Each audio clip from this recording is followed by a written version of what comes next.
Good evening, everyone. This is a pre-announcement. Would you all join me in muting your phones? There was one time when I was first directing and the keynote speaker's phone went off in her purse right beside me and I could not get to it. So thank you for muting your phones. We are about to get going with our 34th annual Eudora Welty Writers Symposium. First on our agenda this evening is a welcome from President Nora Miller.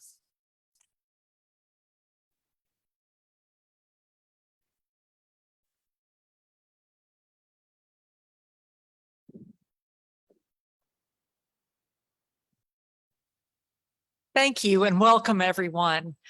This is a great honor to be able to talk with all of you and to have our writers here. I'm really proud to be a part of the Welty Writers Symposium class. And I just figured out, I think this is the 19th year that I have been a part of that class, and we get to read all the books from the authors and have discussions. And it's just a wonderful W kind of thing. And I think it's great that while we have athletics and we have some competitions, that our biggest fall event is a celebration of writers and readers. And this just kind of kicks off the whole holiday season for us with getting a great start. So I'm really pleased to be here tonight. Kendall brought together a great group of writers for us this weekend, and it's going to be a lot of fun. And I hope you all enjoy. Thank you.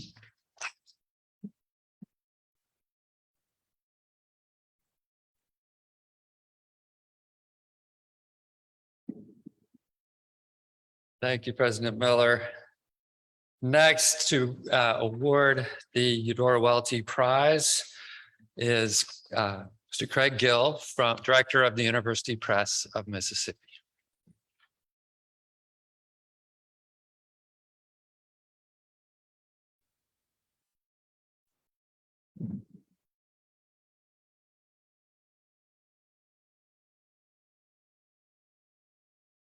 Good evening, everyone, and let me begin by thanking Kendall Dunkelberg and thanking President Nora Miller for MUW's support of the University Press of Mississippi.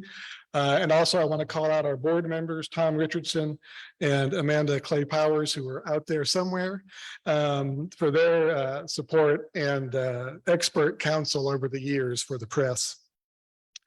The University Press is supported by the Mississippi's eight public universities, but we are especially delighted by the collaboration between the press and MUW, that is the Eudora Welty Prize.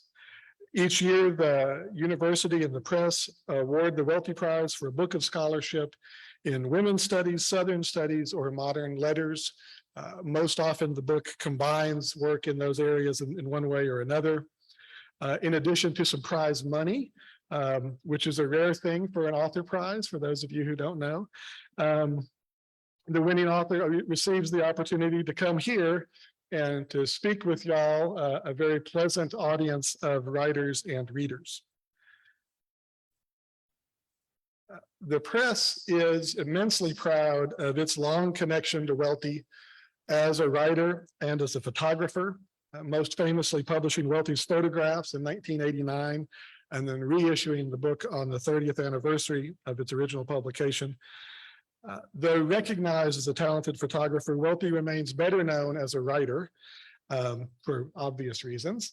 And for many, the idea remains that Welty simply took photographs until she found her true calling as an author, as an internationally renowned author.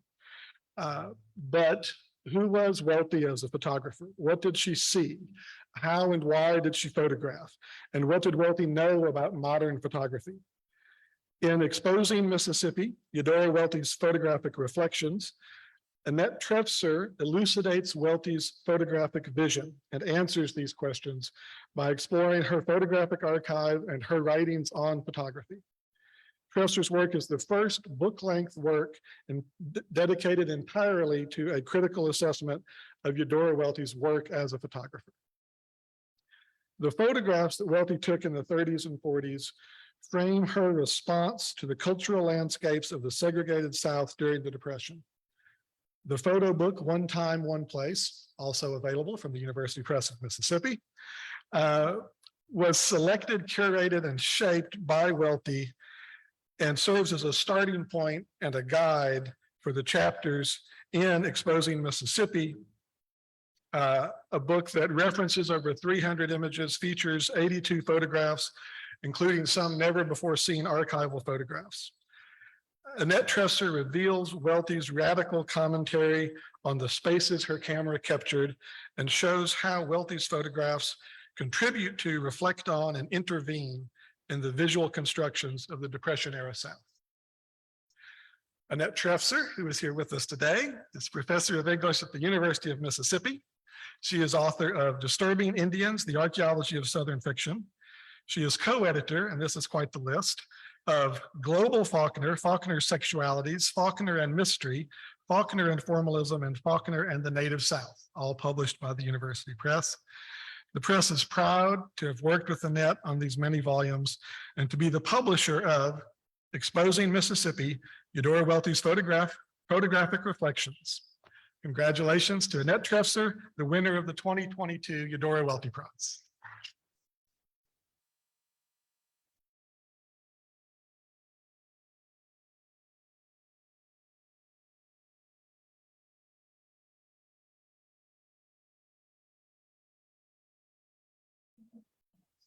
I'm thrilled, and I'm thrilled to be here with y'all, and I hope that you come to my talk on Saturday morning, and I'm so honored.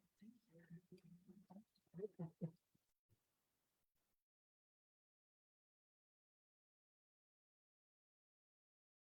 you. And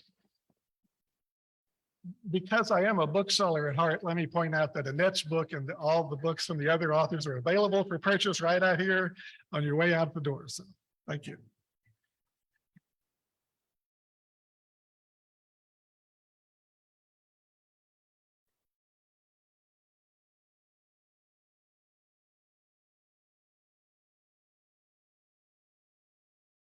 Thank you, Craig, and thank you, Annette. It was a joy to read your book, and we're very much looking forward to both your talk, and I know there will be photographs. We've been working hard on all of that tech.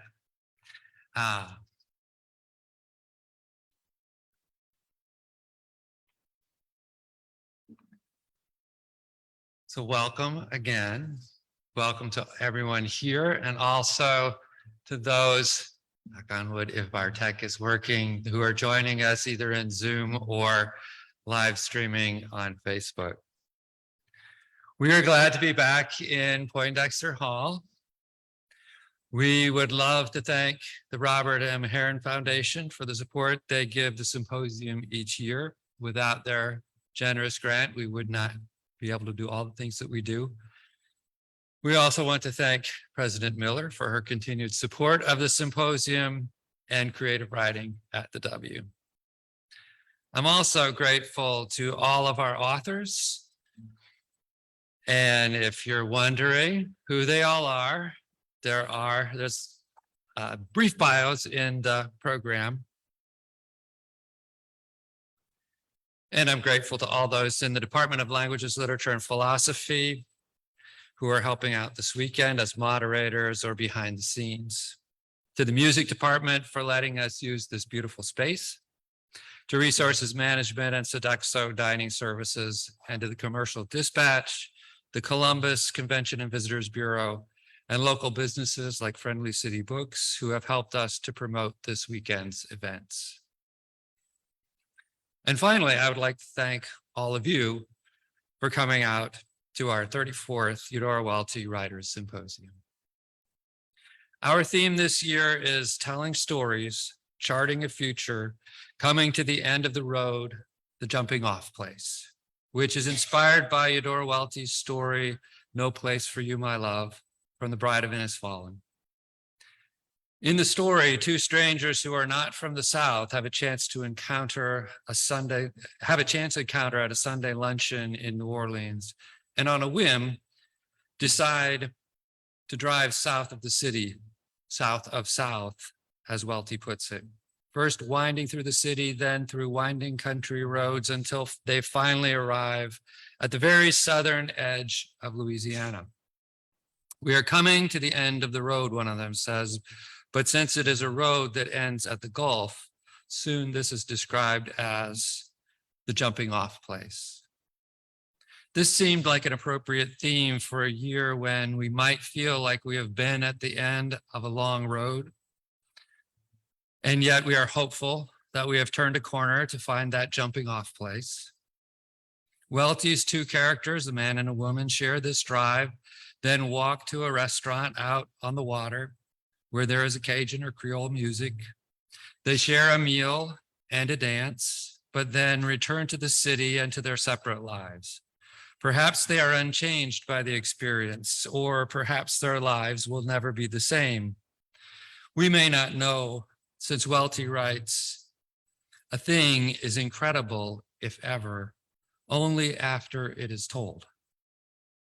The characters never reveal their Sunday adventure to others, and yet it has now been told by Welty, though she does not extend her narrative beyond that evening, as if it is the most incredible moment in their lives.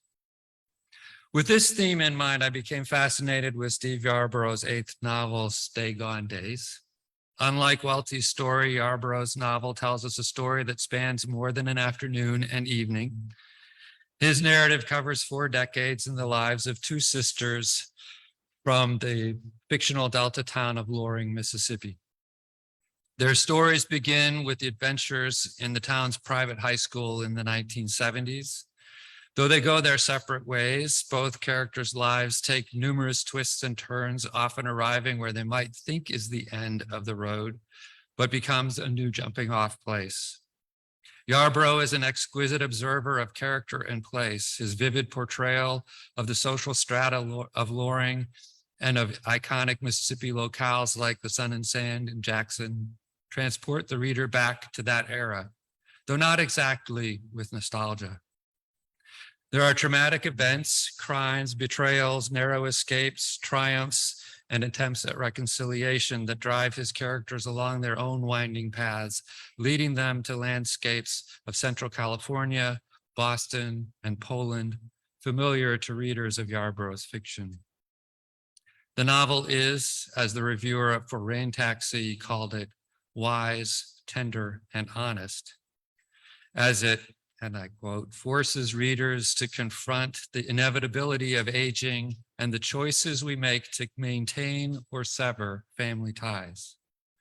Along the way, Yarbrough, through his characters, provides sage advice on writing, relationships, and life, along with the occasional cultural reference that grounds us in a common time and place, and even a few cameos by writers and musicians. Though both sisters experience their traumas and triumphs, it is in the masterful telling of their stories that they become incredible, as Welty might call it. And we reach the end of the novel, and when we reach the end of the novel, as in Welty's story, it may be the end of a road, but it may also be a jumping off place. Steve Yarbrough was born and raised in Indianola, Mississippi, a town with a slight resemblance to his fictional Loring. He knows the places and the people he writes about intimately. He earned his BA and MA from the University of Mississippi and his MFA from the University of Arkansas. And he teaches in the MFA program at Emerson College in Boston. In addition to his 8 novels, he has written a memoir and 3 story collections. He's a member of the Fellowship of Southern Writers and has been awarded the California Book Award, the Mississippi Institute of Arts and Letters Award, the Robert Penn Warren Award, and the Richard Wright Award for Literary Excellence. Steve had previously appeared at the Symposium in 1994, my first year at the W, and in 1998 with his story collections, Mississippi History and Veneer, and most recently in 2018 with The Unmade World. Please join me in welcoming Steve Yarbrough back to the W.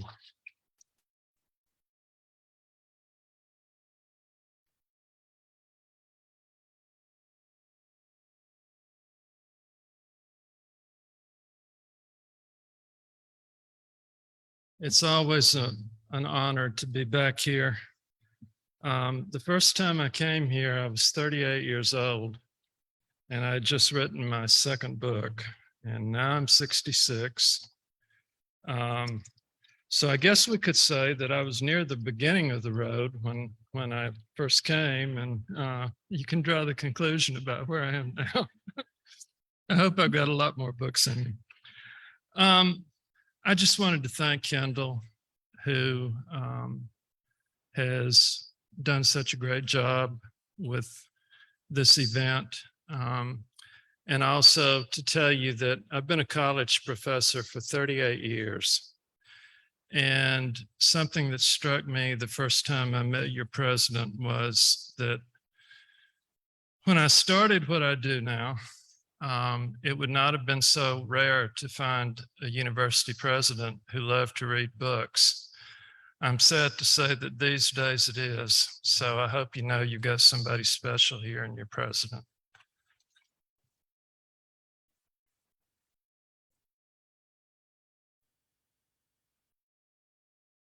When Kendall invited me back, I was really thrilled to learn that the theme for this particular conference owed a lot to my favorite Eudora Welty story, No Place for You, My Love. I read the story again 2 nights ago. I think I've read that particular story maybe 4 times in my life.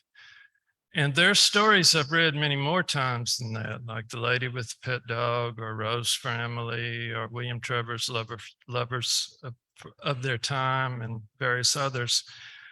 And I was asking myself, why have I not read this one more often? And I think I haven't read it more often because it affects me so deeply every time that it takes a while before I feel like going back to it. I think it's one of the most gorgeous and moving short stories I have ever read in my life. And every time I read it, it hits me a little bit harder than the time before. And it seems to me to do what the story does much better than any other art form that I can think of, which is to work through implication rather than statement. Because all the most important things in that story are not said.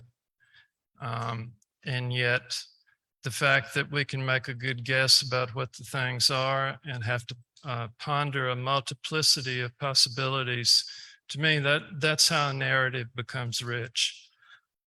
So I'm really happy that in this particular occasion has a link to that story.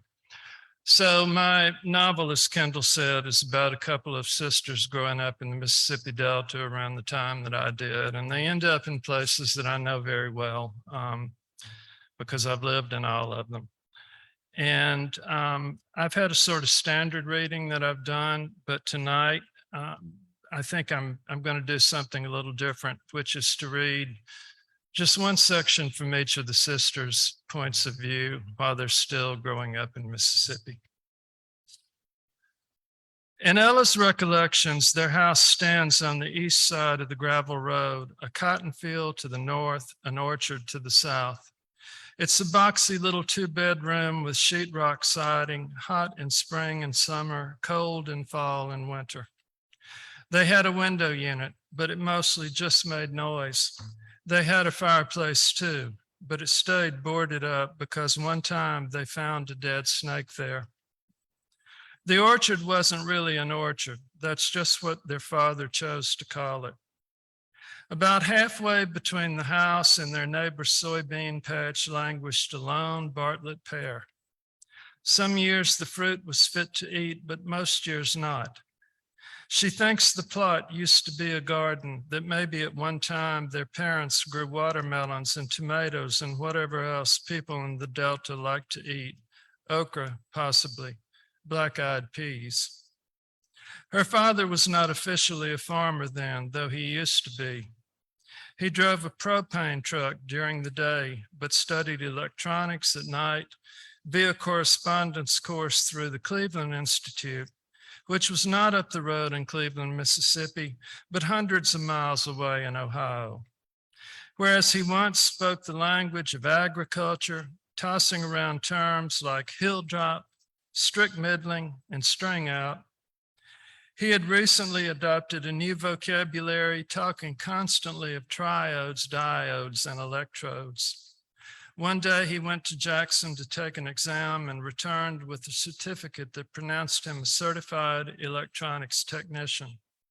From that moment on, whenever he composed a letter, he typed his name at the bottom, followed by a comma and C period, E period, T period.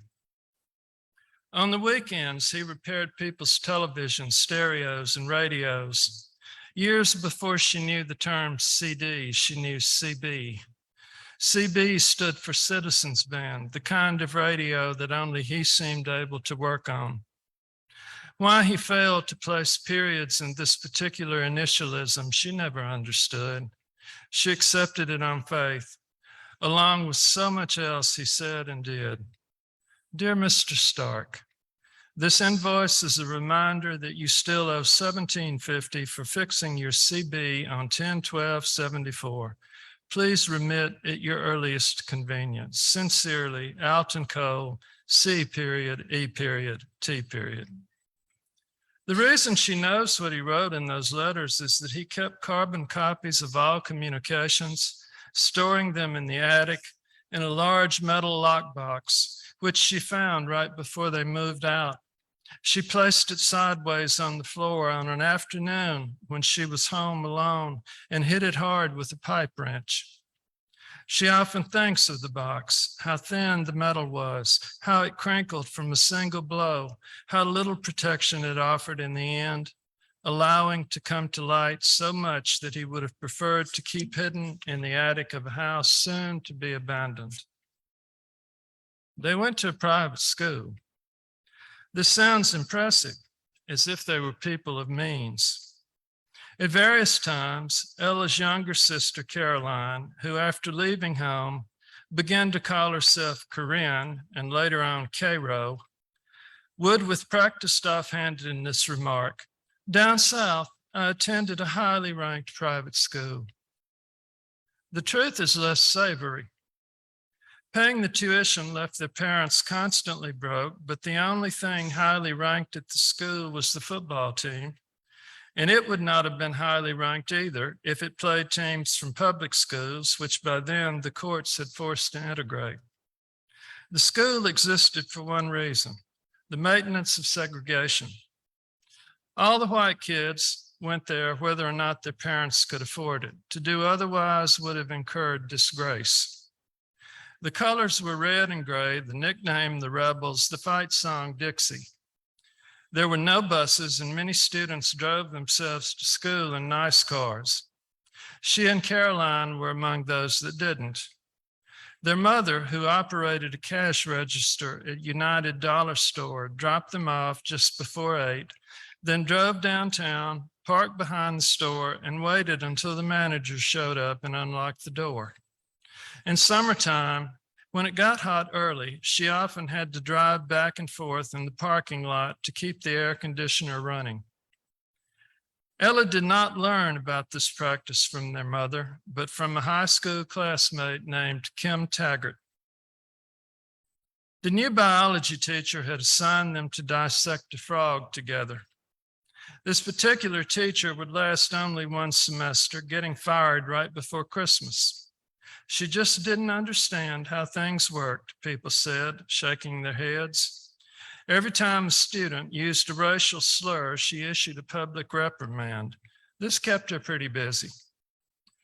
One of the things she didn't understand was that a girl like Kim Taggart should not be paired with one like Ella Cole. The Cole sisters were poor girls from the countryside, the kind who up until 2nd or 3rd grade had said, "Finger" for finger.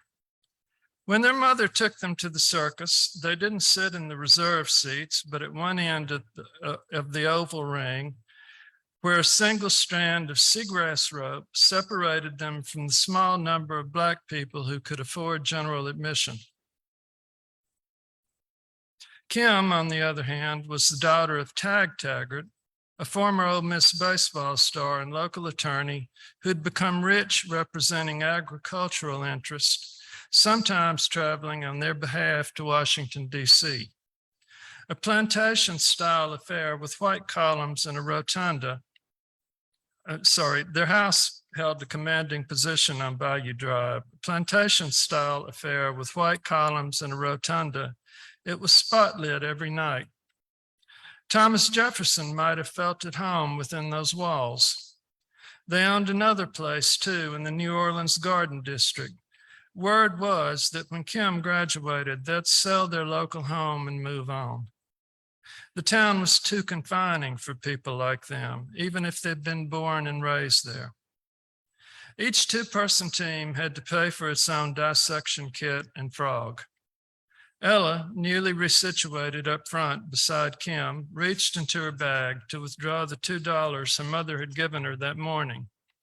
But Kim, a glittering girl with long blonde hair that lay regal on her shoulders, said, "That's okay. I've got us covered." She stood and walked up to the teacher's desk, handing her a tin and waiting patiently for change. She wore the kind of plaid wool skirt fashionable at the time, along with the white wool blouse. On her wrist, a hammered heart charm wrap. For days, people had been trying to figure out who gave it to her. She wouldn't say. Kim Taggart valued discretion. She was Tag Taggart's daughter. The dissection began smoothly, Ella spreading the frog out on the tray and holding its limbs in place while her partner pinned them down. She had once watched her mother and grandmother remove the eyes from the head of a newly slaughtered pig, then place it in a brine pot to make head cheese. She hadn't felt squeamish then, and she didn't now. Neither apparently did Kim. While most of the other girls, as well as a number of boys, wrinkled their noses and voiced disgust, Kim proceeded methodically, her gaze narrowing each time she pushed a pin in. "I probably ought to be wearing contacts," she said. "I think I inherited my dad's vision." Mr. Taggart, Ella recalled, wore wide-rimmed glasses with thick tinted lenses. "He's got bad eyesight?" "Without those awful glasses, he couldn't even drive." "What about your mom?"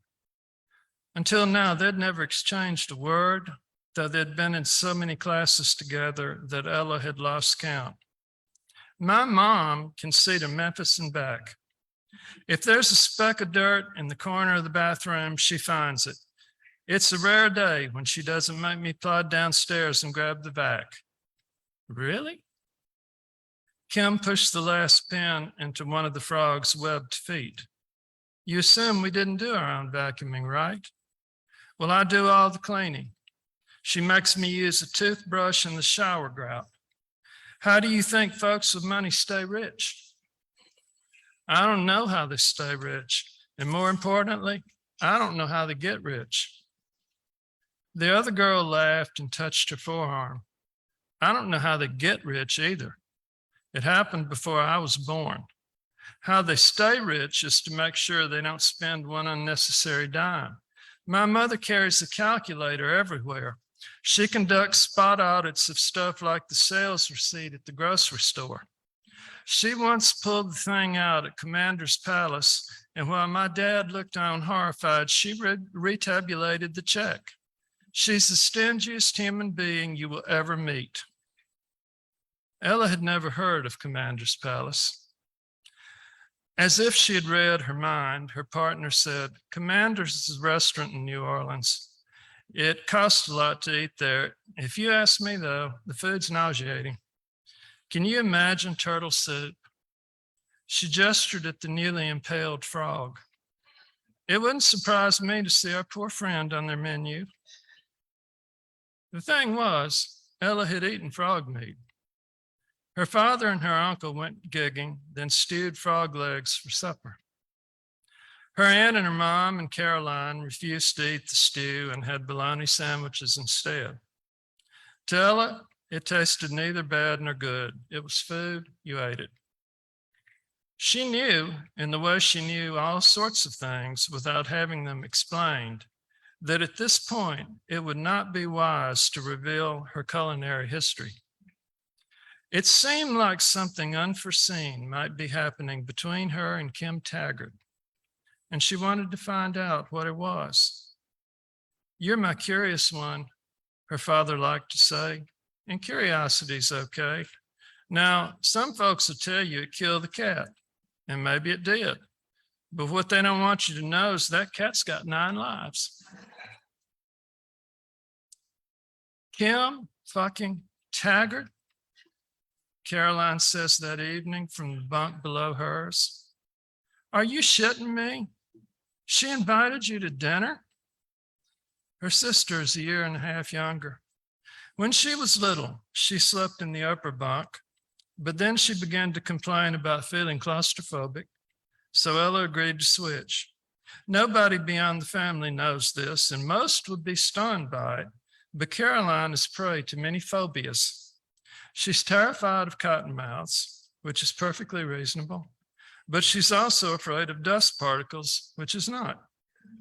She's afraid of getting food poisoning, though she's never had it, and is always checking the dates on everything in the refrigerator and occasionally discarding stuff like buttermilk and orange juice a few days in advance. And this drives their father half crazy.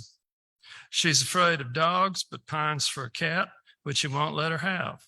More than anything, she's afraid of the dark. Beneath her bunk, she keeps a small lamp that burns all night. Sometimes Ella has to wear a mask. "You have a truly foul mouth," she observes. "Has anyone ever told you that?" "You've told me that like maybe 500 fucking times." "I find profanity sublime. That's what I'm doing when I use it, sublimating base urges." "What base urge are you sublimating now?" "To be frank, I'd like to kill Kimberly Faye Taggart." "Kimberly Faye? When did you hear anybody call her that?" "Actually, I saw it on her driver's license." "You saw her driver's license? How?" "Well, to be completely forthcoming, else, for a while, said document was in my possession." Some statements take time to sink in. This isn't one of them. 6 or 7 weeks ago, during 6th period gym class, several items were pilfered from the girls' locker room. The principal made an announcement over the PA system demanding that anyone with information about the thefts come forward. But as far as Ella knows, no one did. "Oh, Jesus," she says now, "surely you didn't." "I hate to disappoint you." "No, you don't." She rips off the mask, swings her legs out of bed, and bangs her head on the ceiling. She doesn't bother with the rickety ladder. Her feet hit the floor with a thud. Her sister is propped on 3 or 4 pillows, her smooth face serene, the tiny mole near the corner of her mouth scarcely visible in the glow from the night lamp. Though neither of them knows it, there's a running debate among a contingent of high school guys about which of the Cole girls is hottest. Most would vote for Caroline. It's the dirty language, the wild red hair, the piercing green eyes, the bad grades she doesn't give a damn about, the rumor about what happened one night behind the old abandoned brickyard and was said to involve the entire first team offensive line and the backup tight end. An air of danger surrounds her, and the guys who wage the debate love danger even as it scares them. Nobody thinks Ella is dangerous. She makes straight A's, has pale skin and hair so blonde it's nearly white, and she's got the placid demeanor of a Christmas tree angel, which probably means, according to minority opinion, that if you could just get a few drinks in her, she'd screw you up one turn row and down the other. That her sister finds satisfaction in her dismay would be impossible to miss, even if she'd never noted it before. But she has. She detected the same sort of amusement last week when Caroline, having been caught cheating on a test in the only class they've ever taken together, announced to their teacher, "That's the last time I'll ever lift a finger trying to pass algebra." Caroline's pleasure is bound up with her own discomfort. It's been this way for quite a while. Before that, they were everything to each other, but things change. Ella has not expended much effort wondering why. You stole from Kim. What did you take? A shrug. A few dollars, the driver's license, her car keys. Jesus, you didn't plan to steal her car, did you? Hell no. That could lead to some truly bad shit. Now, I'll admit, I fantasized about pouring a quart of Daddy's Valvoline on the leather seats, but he'd probably miss it. And of course, if that happened, you know who would catch hell. This is her self-defined position in the family. She's the bearer of blame, the beast onto whose back all burdens are strapped. She's presumed guilty until she proves herself innocent, and such proof is hard to produce when you're nearly always at fault. What have you got against Kim Taggart? Ella asked, keeping her voice down because she just heard their mother step into the bathroom. What did she ever do to you? You know something else? If you aren't careful, Mama's worries about you are going to come true. She's scared you'll turn into somebody's doormat. I heard her say so to Grandma right before she died. Ella reaches for the ladder, locks her hand around her wrong. What did Kim Taggart do to you? She asked again. Do you know what was in her fucking purse? $143. Mama probably makes less than a week for standing on her feet 8 hours a day. That still doesn't make it right to steal from her. I bet you she didn't even know how much she had. You want to hear what else was in there? I mean, besides the keys to her hideous little BMW? She ought to say no, and she intends to, but words fail to emerge. 2 condoms still in their packages, 2 of those little bottles of whiskey they give people on planes, and get this, a note saying, Brad, there's much more of me where last night came from. Brad Moss is the quarterback, the most popular guy in town, reputedly being recruited by Ole Miss and Auburn. People think he's the one who gave Kim the charm bracelet. He recently broke up with his girlfriend. Ella turns loose of the ladder and sits down on her sister's bed. Why are you telling me this? She asks. Why now? Because, her sister says, her mouth beginning to quiver like it used to when in an effort to win attention, she had posed a silly question.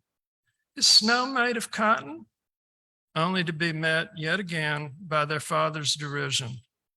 I don't want you to become one of her playthings. She's already got plenty of bright toys. What have you got? What have I got? Who in the hell are we? And I'll read a brief section from Caroline's point of view. See how the world looks to her. And I guess we'll do some Q&A then. To get today, Caroline determines, will be a stay gone day. She'll leave school on the sly and stay gone until tomorrow. She reaches this decision during her sophomore English class, where, as usual, chaos reigns. Some folks are doing homework, a couple taking naps, the majority relaying gossip. The teacher, a woman in her 60s named Mrs. Batch, who affects a British accent and loves words like ubiquitous, obsequious, urbane, and germane, is fluttering her eyelashes at Brad Moss and 2 other senior guys who have again barged in to go over the forthcoming edition of the Rebel Times, for which the old lady is the faculty advisor. One never alters the essence of any given situation, Caroline hears her say, by exercising a timorous voice. Would you like to know why? Moss, first in all things, beats the others by a second. Yes, ma'am. Pontaré, she intones. As Heraclitus told us, all flows. You can't step into the same river twice, et cetera, et cetera. If you wish to impede the movement of an established waterway, you erect an impermeable dam. Concomitantly, if you want the junior senior banquet to occur on Saturday rather than on Friday, you don't compose an editorial meekly requesting reconsideration. You issue a stern condemnation followed by a robustly worded demand. Caroline doesn't ask for a pass to visit the restroom. Instead, she just slips out the door. Nobody notices, nobody cares, except Coach Raleigh, who teaches driver's ed and coaches the running backs. He's parked halfway down the hall near the cafeteria, the fifth period monitor. Across his lap lies a baseball bat sewn in half. The flat side sanded down and waxed. It serves as his paddle. So far, he's only applied it to male posteriors, though he keeps threatening to employ it on her. Can eyes really undress you? His can, his do. Cole, he says, where's your pass? He calls everybody by their last name, even some of the other teachers. Mrs. Batch hates his guts.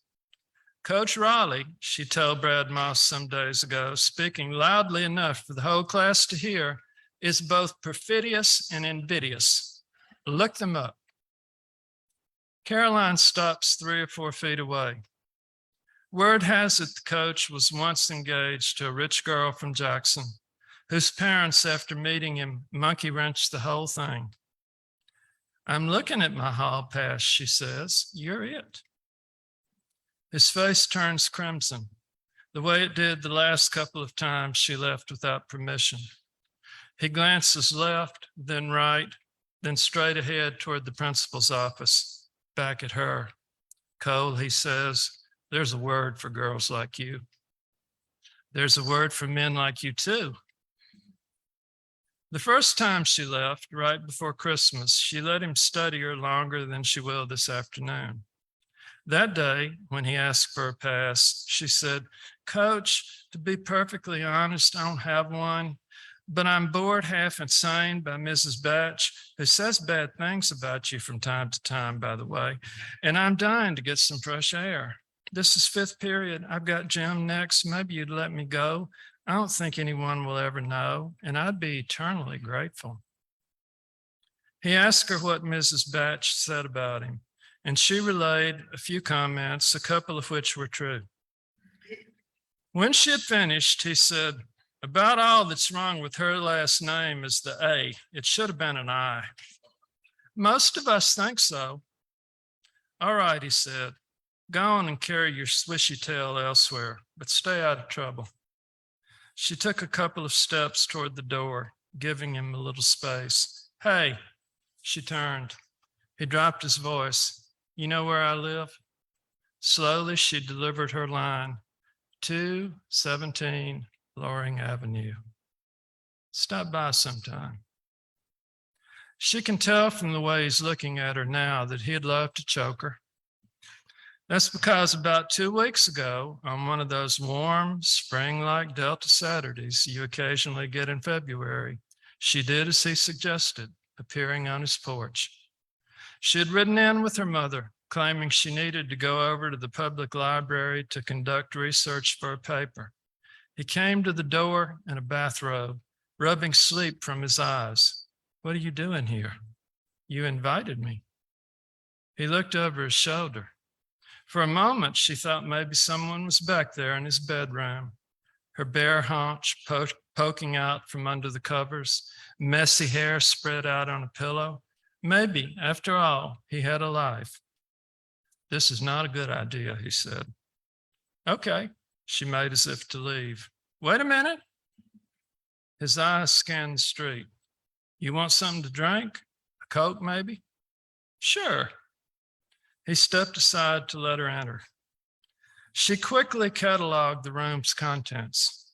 A brown sofa pushed against one wall, the fabric on both armrests frayed as if a persistent cat had applied its ingenuity, though no cat was visible. The bench press near the fireplace, black weight plates strewn about the floor, On the mantle, a framed photo of him in a blue and gold uniform, his hands extended as if to catch a pass, a Sylvania TV resting on a wobbly-looking table, beneath it a pile of magazines. Finally, as she took a seat on the sofa, her gaze settled on the detail that sang, the one nobody could make up. Through an opening into the hallway, she could see another room. On a desk sat a big ceramic green frog with a penis that must have been a foot long. A couple of rubber bands dangled from the shaft. You want Coke with ice? Is it in a can or a bottle? What difference does that make? If it's in a bottle, I don't want a glass. If it's in a can, I want ice in a glass. That's weird. Microscopic particles rest on the top of cans. Who told you that? We learned it last year in biology from Mr. Vaccarella. Vaccarella's queer. That's why they got rid of him. He stepped into the kitchen. A stack of mail lay on the coffee table. She quickly thumbed through it.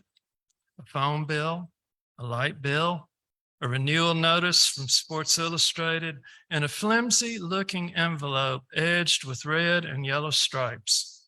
Addressed by hand to Milton A. Raleigh, it had come from someone named Adelina Carrillo Hernandez, whose address was apparently 10/3, 26-400 Calle del Almendro, Madrid, Spain.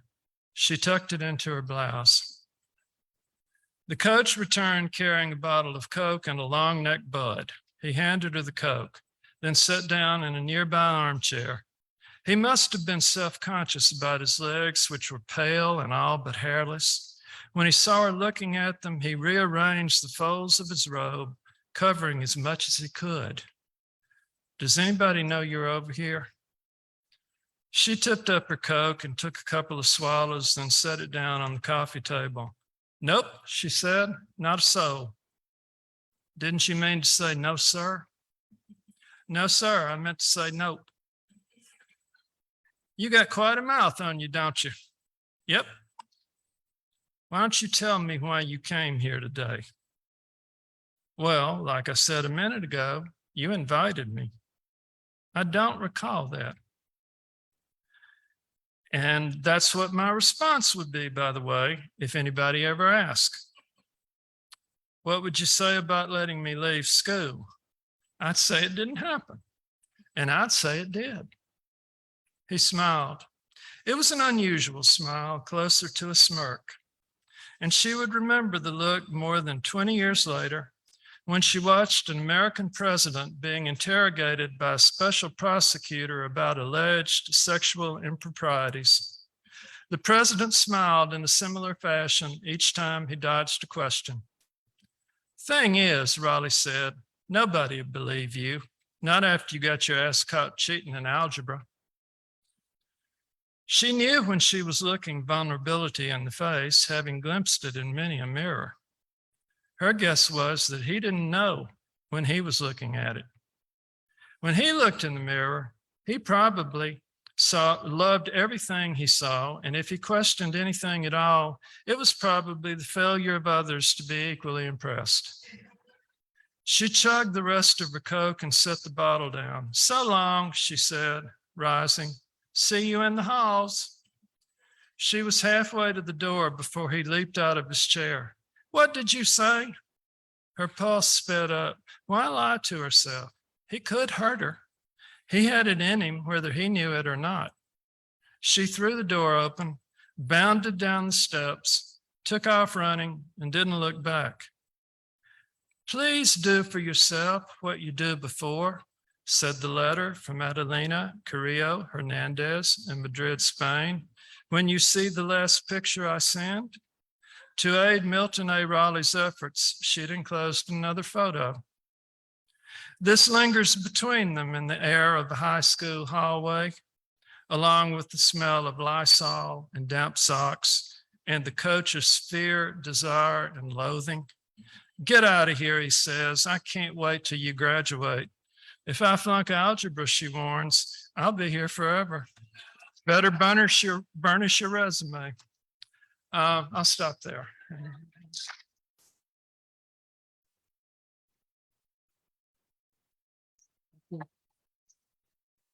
Thanks.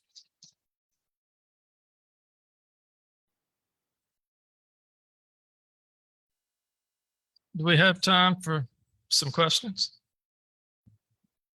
Yes, we do have time for questions. And I'd ask if you don't mind coming forward, that will bring your voice both to the hall and also to those on Zoom and in Facebook. So if you have questions, don't be shy.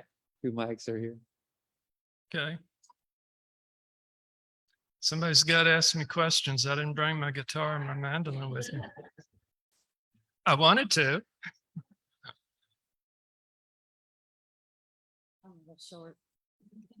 So I had a question about what if there was a personal motivation or inspiration for the dichotomy between the two sisters. Yeah, that's a good question, which I have been asked almost everywhere that I've done the book signings. Well, there are 3 pairs of sisters who are really important in my life. I've got 2 daughters. Each of them has some characteristics of one or the other of the daughters, and that doesn't link up directly with my daughters, but they don't look alike, they don't talk alike, they don't move alike, they don't think alike, and yet they grew up in the same home with the same parents. And so there's some of them in the book. My wife and her sister, and my wife's from Poland and her sister still lives in Poland. And by the way, like Caroline in this book, her sister, who didn't go to college and was a bad high school student, actually did turn into a novelist. She's published 5 books now in Poland. And is just a really smart woman and a natural storyteller. So my wife and her sister are pretty close now, but for a long time they weren't. And it wasn't just because my wife moved to another country. There were little undercurrents between them and things that, my wife was the good student. She was the responsible one. And Nina, my sister-in-law, was perceived to be a troublemaker of sorts. So they were important. And then a couple of my best friends, and when I lived out in California, were a pair of sisters. They actually looked alike. They almost looked like twins, but they were as different as they could possibly be. One of them turned into a writer too. He's just written a really good memoir. And so I thought a lot about the way sisters behave toward one another. And I think that my last 2 books have both really been inspired by my thinking about my own family. The previous one, The Unmade World, probably its genesis was really in just the fear of losing my wife or kids. I'm of an age where a lot of people that I know are sick. And, you think about that.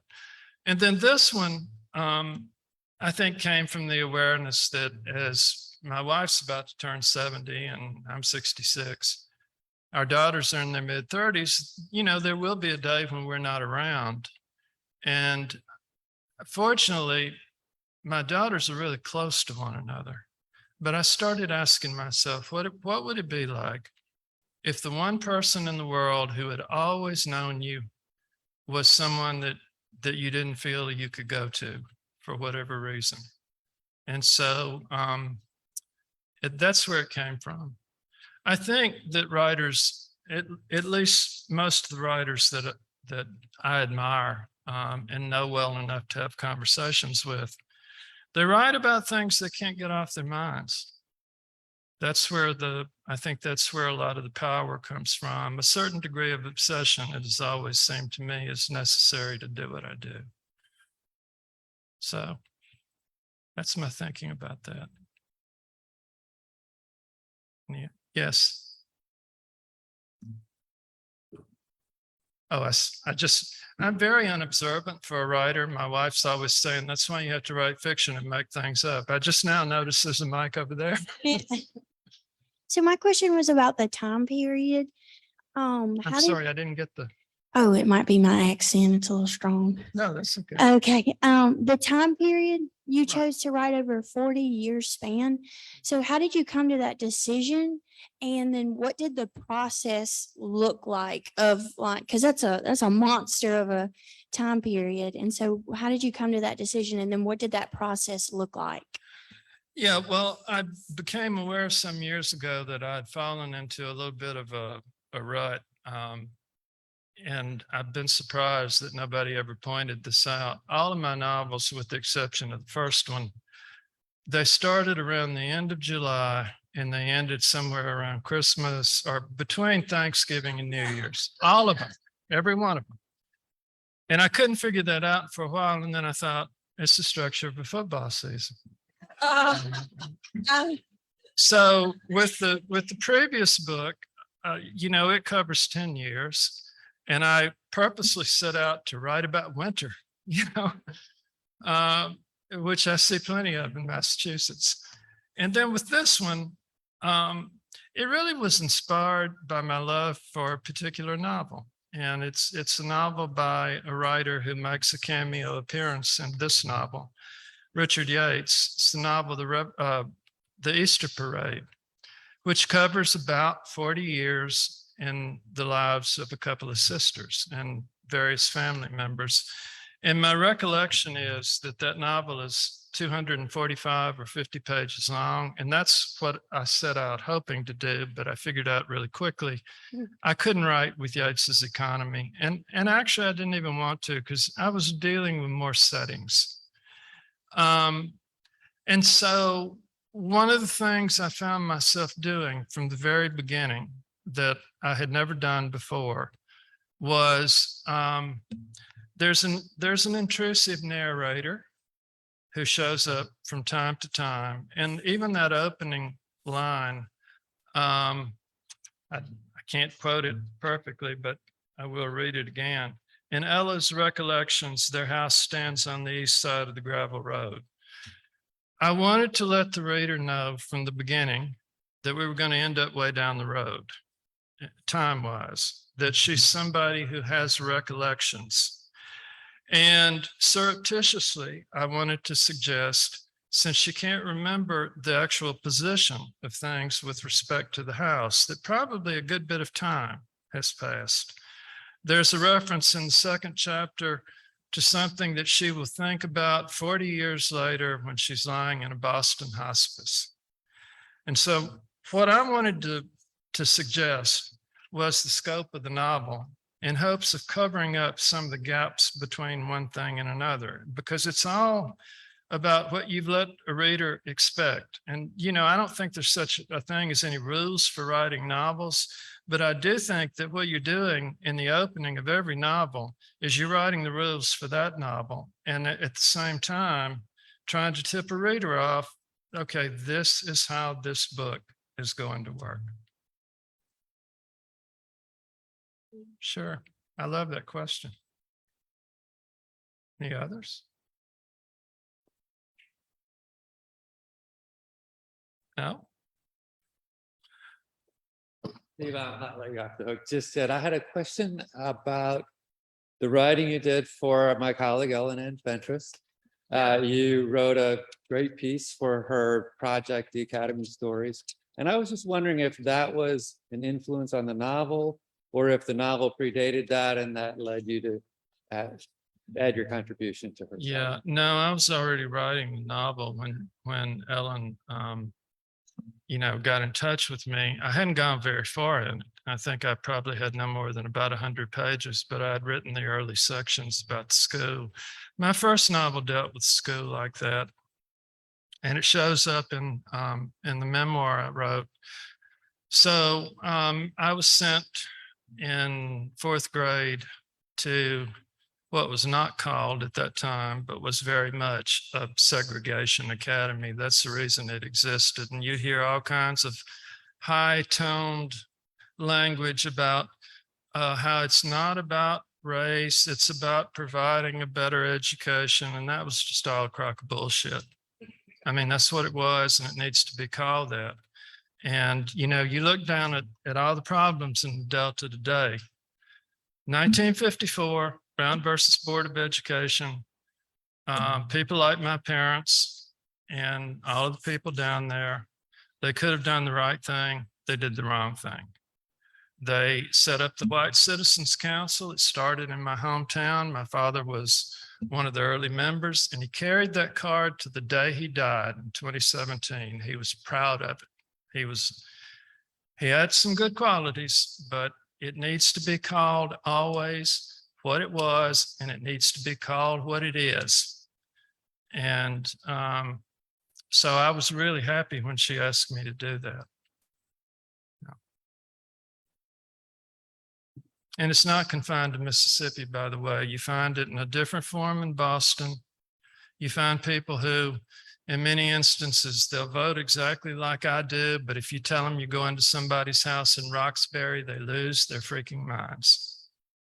And that's what's happening in our country right now. It's nothing new. It's just on steroids. Well, I guess I'll quit my sermon. Yeah, sure. Derek, hey.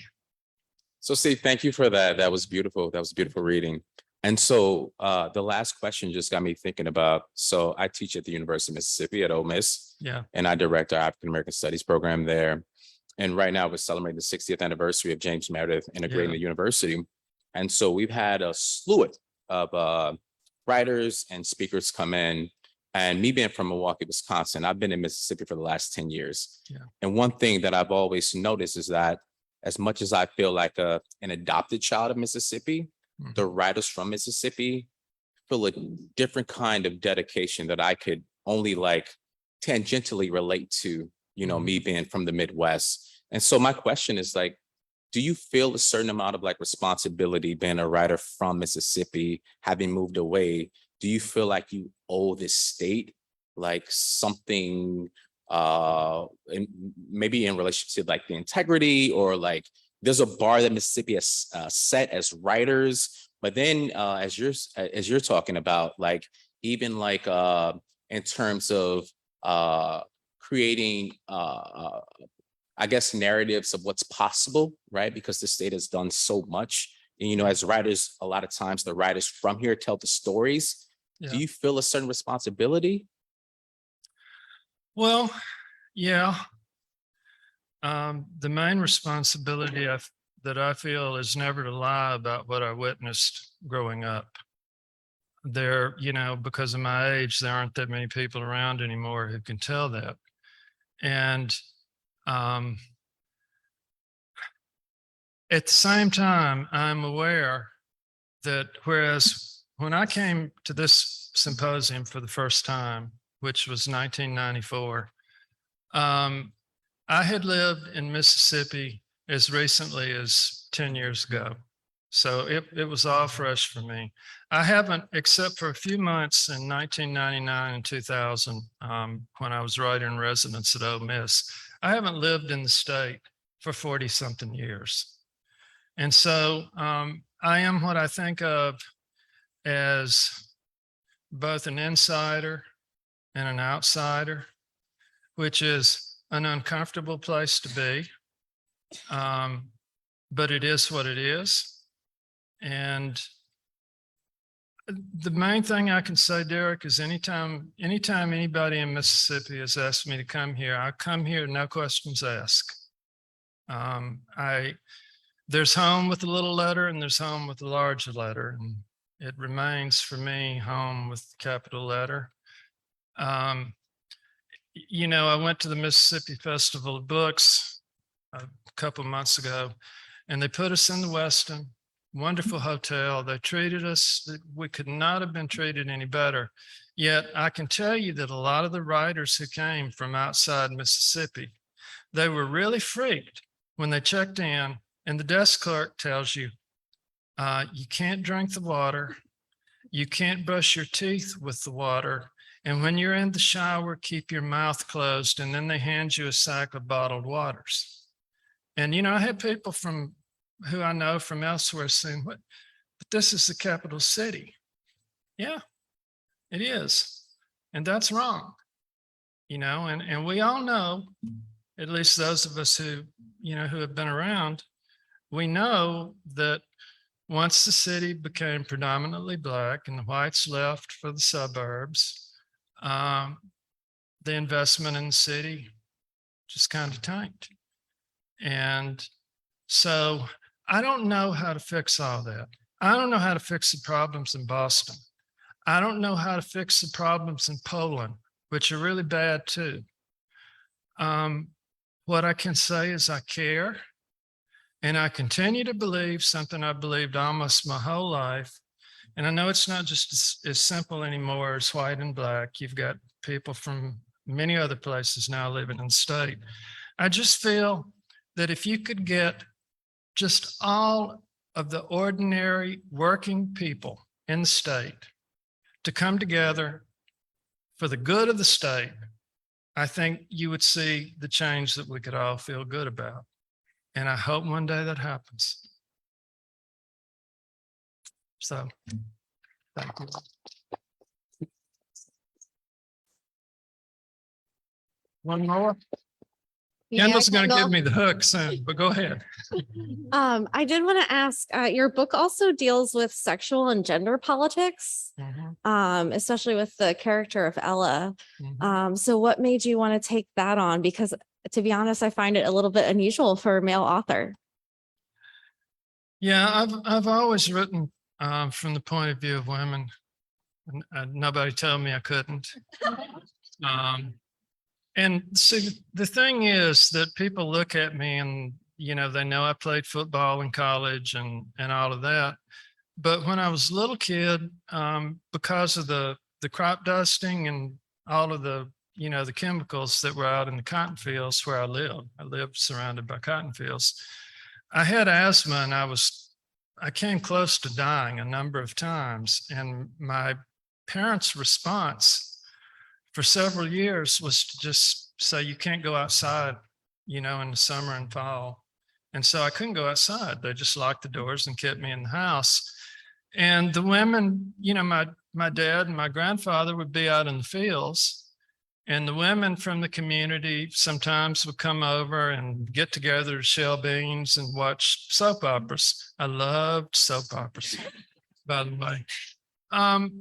But I heard how women talk to one another when no male is around, because nobody was worried about little Stevie, So I've always felt, if I'm to be perfectly honest, more comfortable in the company of women. I've got about 3.5 male friends, and I've lived with women. We got a couple of male cats now, but it's always been me, my wife, daughters, my friends, and I just figure if my imagination can take me there, I'm going. And if I don't do it well, I'm sure people will point it out. But I'm too old to worry about what I'm not allowed to write.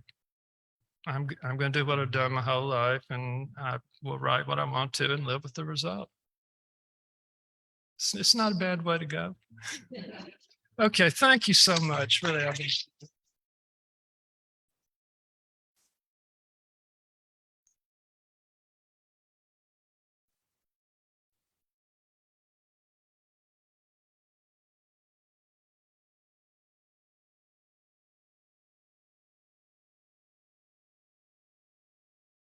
Thank you, Steve. What a wonderful beginning to our weekend. There's a little bit more for this evening. One, I do want to remind people that we have an evaluation form. You don't have to fill it out tonight. If you're planning to come back, there's a box out in the lobby where you can deposit them, and there are some pencils there if you didn't bring a writing implement. But we will also have a book signing with all of our authors, including Steve Yarbrough. And there should be a reception out in the lobby. So please feel free to stick around for a little while and enjoy the dessert and punch and that kind of thing. Buy books, and have them signed. And if you brought books and you don't need to buy them, that's great too. We'll sign those as well. Thank you all for coming. Have a great evening. I hope to see you tomorrow morning.